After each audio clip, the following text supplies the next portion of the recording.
정 실장입니다. 배우 황정음 씨가 남편 이영돈 씨와 이혼 발표를 했습니다. 그런데 SNS에 약간 이영돈 씨의 불륜을 암시하는 것 같은 그런 댓글과 대댓글을 달아서 논란이 되고 있습니다. 이게 문제가 될 수 있는지, 또 그리고 황정음 씨가 이 대댓글에 보면은 내가 더 돈 많다 이렇게 얘기를 하는데요. 실제로 부동산 재산이 상당하다고 해요. 이거 재산 분할은 어떻게 되는지 이런 거에 대해서 알아보도록 하겠습니다. 먼저 첫 번째입니다. 황정음 씨가 이 SNS에 불륜을 암시하는 것 같은 댓글, 대댓글 이런 거를 단 게 법적으로 문제가 없는지입니다. 일단은 우리 의뢰인이라고 한다면 우리 변호사들은 당연히 이런 내용들, 불륜과 관련된 내용들은 SNS에 절대 올리지 마라 라고 조언을 드립니다. 왜냐하면 이것이 명예훼손죄로 처벌을 받을 수도 있고요. 위자료나 이런 손해배상을 해야 될 수도 있습니다. 그렇기 때문에 안 하시는 게 좋은데요. 근데 이번 사건 같은 경우에는 황정음 씨가 이영돈 씨를 정확하게 특정해서 그 사람이 불륜을 저질렀다라고 명확하게 얘기한 건 아닙니다.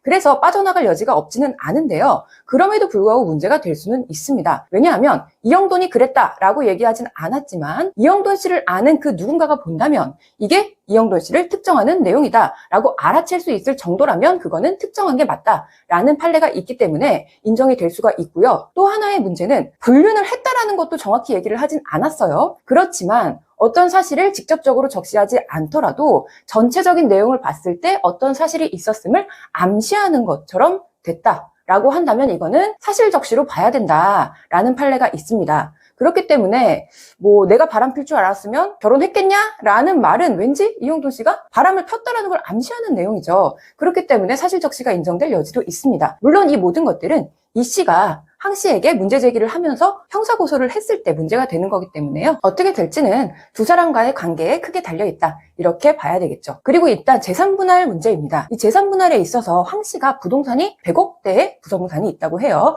매수를 할 때 가격 기준인데 지금은 그거보다 가격이 또 올랐을 가능성이 있다고 하네요. 그런데 이 부동산이 보면은 황 씨의 명의 이거나 이태원 자택은 황 씨 명의라고 하고요. 신사동의 건물 황정음 씨의 어머니, 친정어머니와 황정음 씨의 공동명의라고 해요. 그러니까 이 명의자에 이영돈 씨는 들어가 있지 않은 겁니다. 자, 그렇다면 이거 재산분할 어떻게 되느냐? 원칙적으로 명의자가 황정음 씨이기 때문에 황정음 씨의 특유재산으로 추정됩니다. 이 추정이라고 하는 것은 그냥 그런 걸로 친다라는 겁니다. 일단은 그런 걸로 친다. 그렇기 때문에 이영돈 씨가 재산분할 받을 수 없습니다. 이게 원칙인데요. 그렇지만 추정은 깰 수가 있습니다. 만약에 이영돈 씨가 돈을 같이 분담해서 사실상 같이 산 거다. 지분을 나눠서 갖기로 한 거다.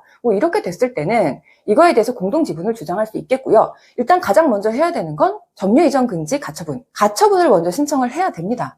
만약에 이혼을 앞두고 황 씨가 양도, 증여 이렇게 처분을 해버리면 이때는 이영돈 씨가 이걸 가져오기가 굉장히 어려워져요. 그렇기 때문에 가처분을 먼저 신청한 다음에 명의신탁을 이유로 한 소유권 이전 등기 신청 이런 것들을 통해서 권리를 찾을 수 있습니다. 그런데 물론 이영돈 씨가 돈을 대주거나 같이 사거나 이런 것이 아니라면 황 씨가 오로지 다 가져갈 수 있습니다.